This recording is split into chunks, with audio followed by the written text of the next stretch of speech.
جہاں ذکر حبیب ہوتا ہے، جہاں ذکر حبیب ہوتا ہے وہاں خود خدا بھی قریب ہوتا ہے۔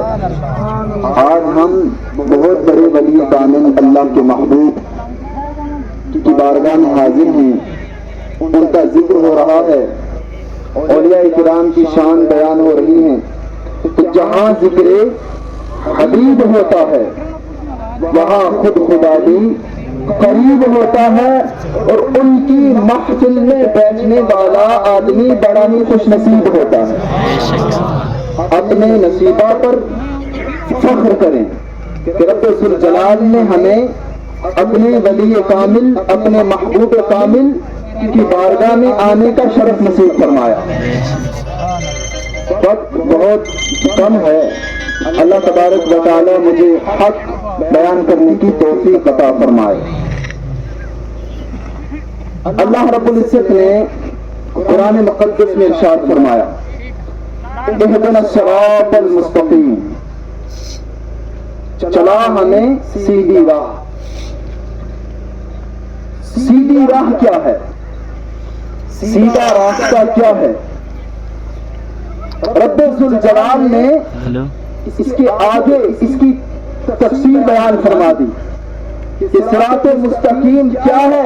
فرمایا صراط الذین انعمت علیہم، فرمایا صراط مستقیم میرے انعام یافتہ بندوں کا ہے، یعنی سبحان اللہ، یعنی سیدھا راستہ، جنت والا راستہ، ان لوگوں کا راستہ جو اہل حق ہیں، جو اللہ کے محبوب ہیں، جو صراط مستقیم والے ہیں۔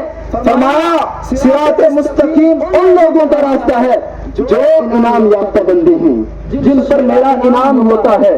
اب بھی معاملہ پیچیدہ ہے کہ اللہ کے انعام یافتہ بندے کون ہیں؟ ہم کیسے سمجھیں کون بندہ اللہ کا انعام یافتہ ہے، کس پر اللہ کا انعام ہے؟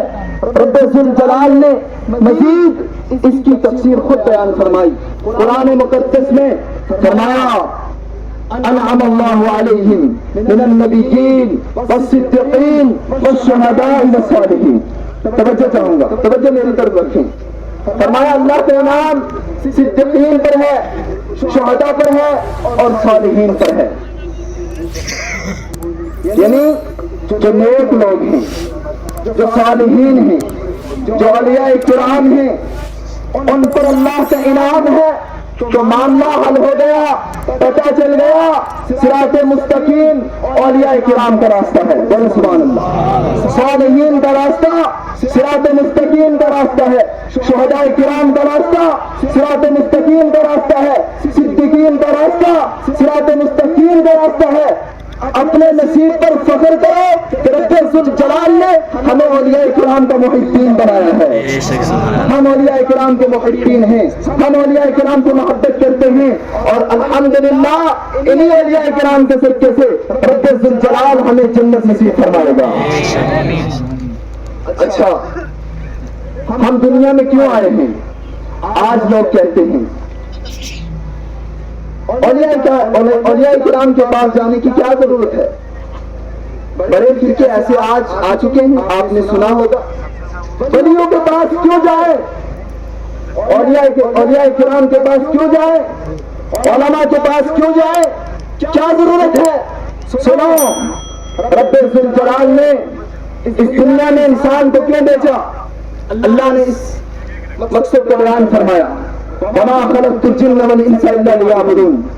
فرمایا دنیا میں میں نے جن و انس کو صرف اپنی عبادت کے لیے مبعوث فرمایا، صرف اپنی عبادت کے لیے تخلیق فرمایا، یعنی ہم اس دنیا میں آئے، ہمارے آنے کا مقصد رب ذوالجلال کی عبادت ہے۔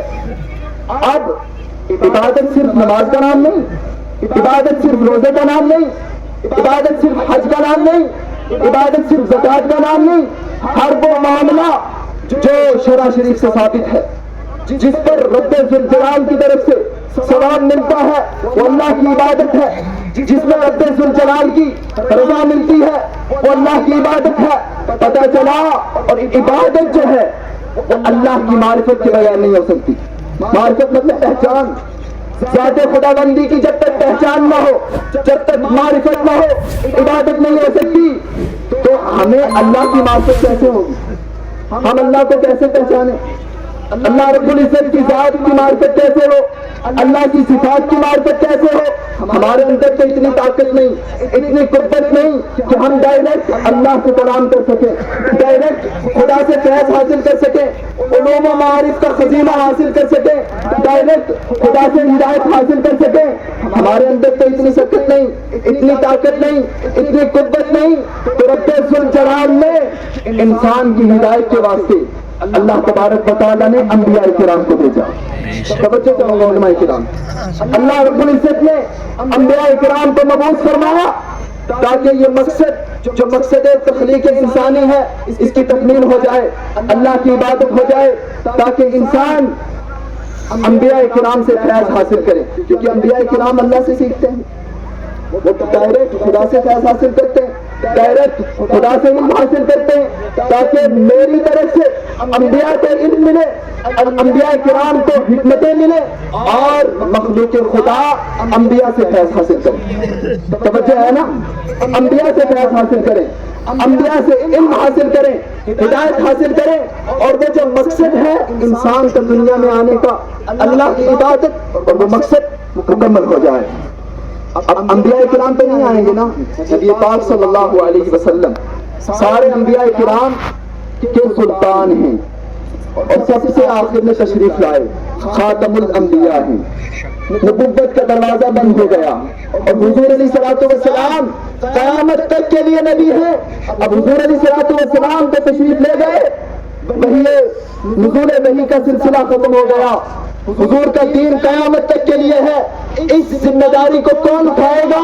رب ذوالجلال نے انبیاء کرام کا وارث علماء کرام کو بنا دیا۔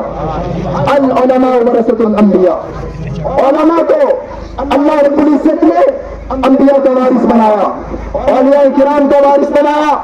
ظاہری اعتبار سے اس قوم کی اصلاح علماء فرماتے ہیں، توجہ، ظاہری اعتبار سے علماء کرام اس قوم کی اصلاح فرماتے ہیں، اور باطنی اعتبار سے اس قوم کی اصلاح اولیاء کرام فرماتے ہیں۔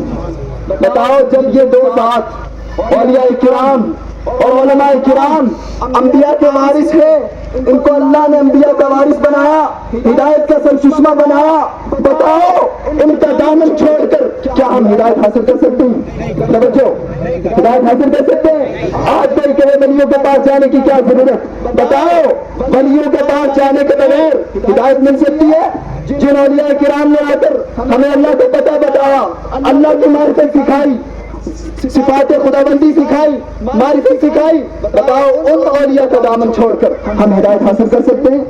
ہرگز نہیں حاصل کر سکتے۔ تو میرے عزیزوں، ہدایت حاصل کرنے کا جو طریقہ ہے وہ ان دونوں صلوات مقدسہ سے وابستہ ہے، اولیاء کرام اور علماء کرام، ان کے دامن سے وابستہ رہو، اولیاء کرام سے جڑے رہو، علماء کرام سے وابستہ رہو، اپنے عالموں کی قدر کرو، اپنے عالموں سے جڑے رہو۔ رب ذوالجلال انہی دو ہستیوں کے ذریعے آپ کو ہدایت عطا فرمائے گا۔ حضرات گرامی، آج لوگ کہتے ہیں اولیاء کیا کر سکتے ہیں، ان کے پاس کیوں جائیں، یہ کوئی تصرف کے مالک نہیں۔ آج میں چاہتا ہوں اس عقیدے پر بات ہو جانی چاہیے۔ اجازت؟ حضرات گرامی، سرکار غوث پاک رضی اللہ تعالیٰ عنہ، سب بولیں رضی اللہ تعالیٰ عنہ، سارے ولیوں کے سلطان ہیں۔ رب ذوالجلال نے غوث پاک کو سارے ولیوں کا سلطان بنایا، جیسے ہمارے آقا صلی اللہ علیہ وسلم سارے نبیوں کے سردار ہیں، نبیوں کے سلطان ہیں، ایسے غوث پاک سارے ولیوں کے سلطان ہیں۔ اب غوث پاک کا عقیدہ کیا ہے؟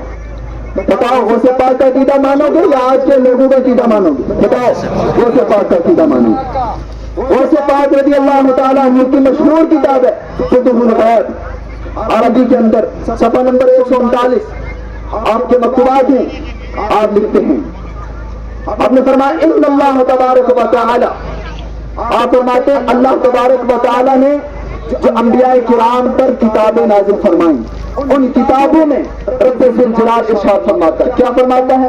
انا اللہ الذی لا الہ الا انا، اللہ فرماتا ہے میں ہی معبود برحق ہوں، میرے سوا کوئی معبود نہیں، میری عبادت کرو، میں ہی رب ہوں، میں ہی معبود ہوں۔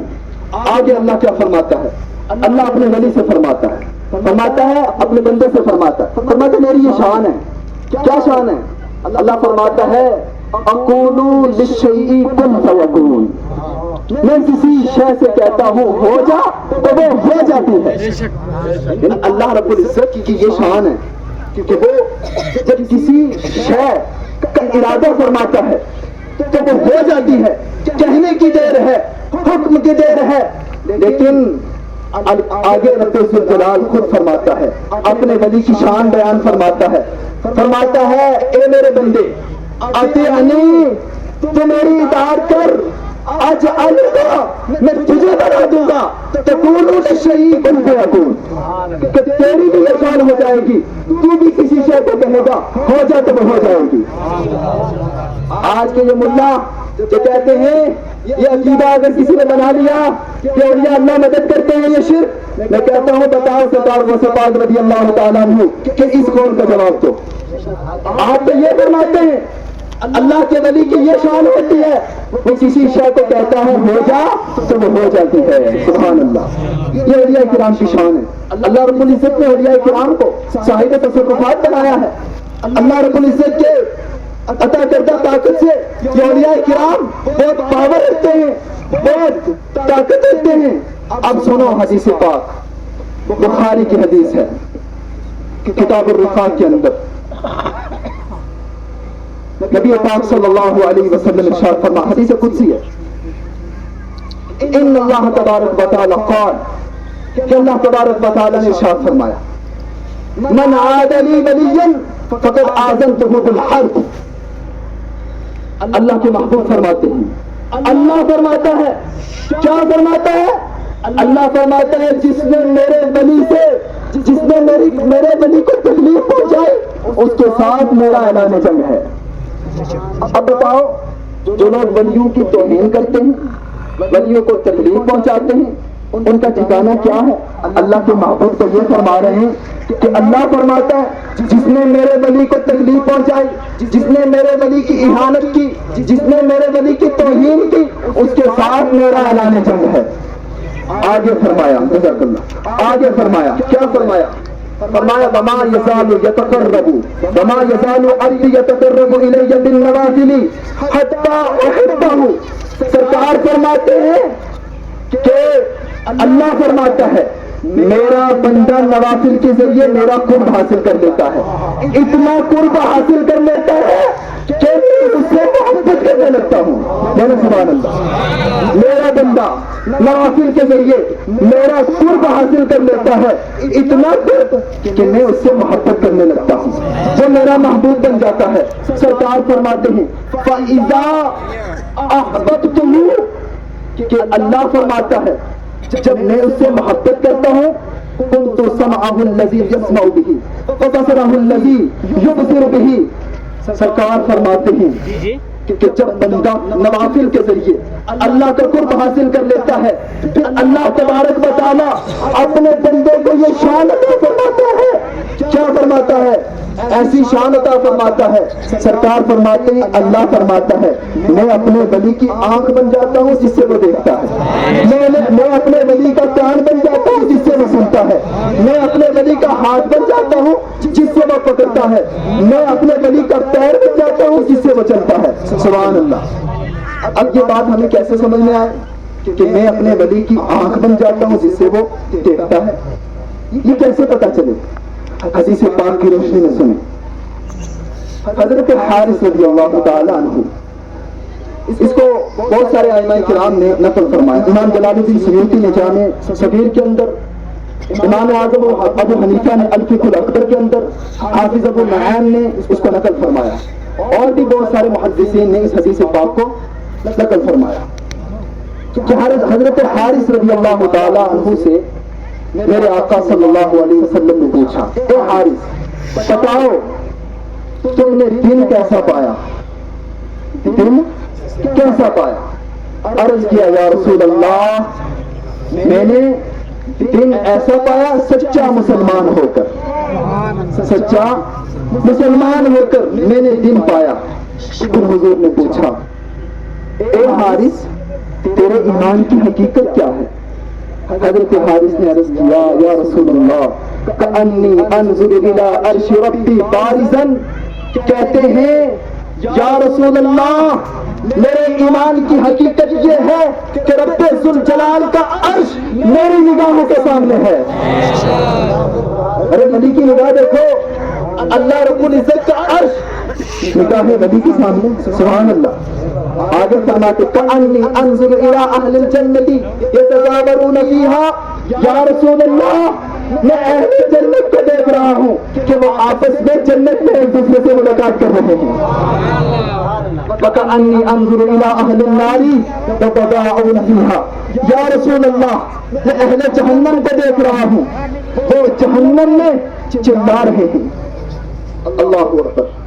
میں یہ کہنا چاہتا ہوں سنیں اور سمجھیں کہ اللہ رب العزت اپنے ولی کو کتنا مقام عطا فرماتا ہے۔ سرکار صلی اللہ علیہ وسلم کے صحابی کی شان دیکھو، زمین پر ہے لیکن اللہ کا عرش نگاہوں کے سامنے، زمین پر ہے لیکن جنت نگاہوں کے سامنے ہے، زمین پر ہے لیکن جہنم نگاہوں کے سامنے ہے۔ ہائے ہائے سبحان اللہ۔ جب ان کے گدا پر دیتے ہیں شاہان زمانہ کی جولی، جب ان کے گدا پر دیتے ہیں شاہان زمانہ کی جولی، محتاج کا جب یہ عالم ہے مختار کا عالم کیا ہو۔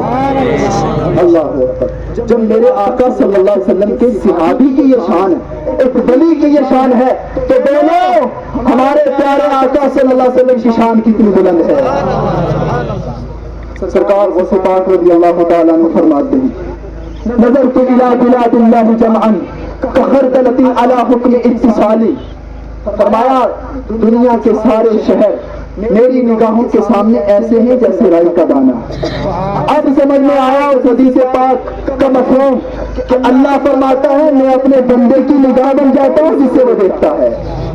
اللہ رب العزت نگاہ ولی کے سامنے سے پردے ہٹا دیتا ہے، پھر جہاں تک اللہ کی مشیت ہوتی ہے نگاہ ولی کام کرتی ہے۔ سبحان اللہ۔ قرآن مقدس پڑھو، رب ذوالجلال نے اولیاء کرام کی شان بیان فرمائی، حضرت سلیمان علیہ السلام کا واقعہ نقل فرمایا۔ حضرت سلیمان علیہ السلام کو جب پتہ چلا ملک یمن میں ایک ملکہ رہتی تھی جس کا نام تھا بلقیس، قرآن کیا نام تھا؟ بلقیس۔ پتہ چلا وہ ستاروں کی پوجا کرتے تھے، تو حضرت سلیمان علیہ السلام نے خط بھیجا، آخری بات کہ اللہ تعالیٰ اپنے ولی کو کتنا مقام عطا فرماتا ہے، کتنی پاور عطا فرماتا ہے۔ ایسے لوگوں کی باتوں میں نہ آئے جو آپ کو یہ کہے کہ اللہ کے ولی کو کچھ نہیں کر سکتا، مزارات پر جانے کی کیا ضرورت ہے، اولیاء کرام کے پاس جانے کی کیا ضرورت ہے۔ آج سنو قرآن پاک، آپ کو پتہ چلے گا کہ اللہ کے ولی کے پاس کتنی پاور ہے۔ حضرت سلیمان علیہ السلام نے خط بھیجا حضرت بلقیس کے پاس، مختصر۔ حضرت بلقیس کو جب پتہ چلا کہ حضرت سلیمان علیہ السلام اللہ کے صحابہ، اللہ تبارک و تعالیٰ کے نبی ہیں، تو آپ نے اسلام قبول کرنے کے ارادے سے سفر کیا۔ کہاں سے؟ ملک یمن سے بیت المقدس کا۔ حضرت سلیمان علیہ السلام اللہ کے نبی ہیں، آپ نے یہ چاہا کہ ملک یمن سے بیت المقدس پہنچنے سے پہلے حضرت بلقیس کا تخت میرے پاس آ جائے، حضرت بلقیس کا تخت میرے پاس آ جائے۔ کہاں سے؟ ملک یمن سے بیت المقدس۔ آپ نے اپنے درباریوں سے کہا کون ہے جو تخت بلقیس کو حاضر کر دے؟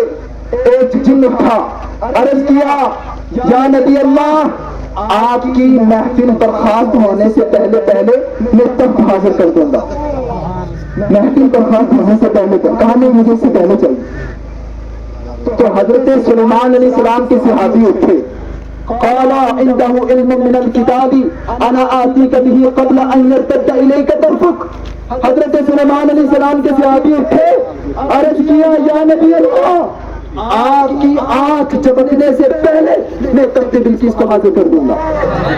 اللہ اکبر. آنکھ چمکنے سے پہلے حضرت سلیمان علیہ السلام نے آنکھ بند کی. آنکھ کھولتے ہیں تو کیا دیکھتے ہیں؟ تخت بلقیس نگاہوں کے سامنے تھا.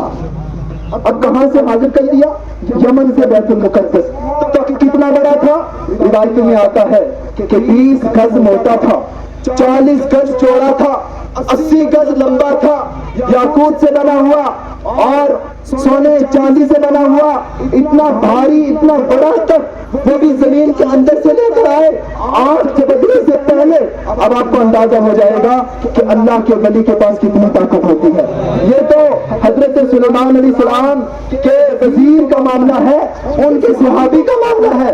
بتاؤ ہمارے آقا صلی اللہ علیہ وسلم کے اصحاب کی شان کیا ہوگی, ان اولیاء کرام کی شان کیا ہوگی. بس دعا یہ ہے رب ذوالجلال ہمیں اولیاء کرام کا صدقہ نصیب فرما دے.